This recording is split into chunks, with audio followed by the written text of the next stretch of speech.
Balloon ধরে ঝুলছে। ঝুলে ঝুলে সেই বেলুনটার একদম উপরে যাওয়ার চেষ্টা করছে।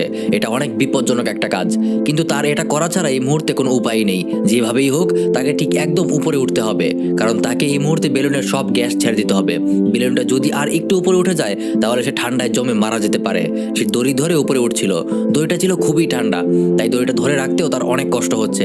কিছুটা উঠেই সে দেখতে পায় আর অল্প একটু উঠলেই সে বেলুনটার একদম উপরে উঠে যাবে। এই মেয়েটার নাম এমিলিয়া।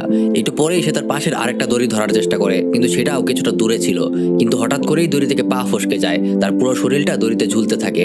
এতক্ষণ দড়িতে ঝুলে থাকার কারণে তার পুরো শরীর একদম ক্লান্ত হয়ে গিয়েছিল। আর এখন মাটি থেকে উপরে ঝুলার কারণে তার নিঃশ্বাস নিতেও কষ্ট হচ্ছে। আস্তে আস্তে তার খুবই ঠান্ডা লাগতে শুরু করে। অক্সিজেনের অভাবে তার আস্তে আস্তে জ্ঞান হারিয়ে যাওয়ার মতো অবস্থা হয়। অবচেতন মনে বারবার তার স্বামীর কথা মনে হতে থাকে। কয়েক বছর আগে তার স্বামী তাকে বাঁচাতে গিয়ে এই বেলুনটা থেকে লাফ দিয়ে নিচে পড়ে গিয়েছিল। এসব ভাবতে ভাবতেই হঠাৎ তার হুঁশ ফিরে আসে। আবার অনেক চেষ্টার পর সে দড়িটা ধরে ফেলতে পারে।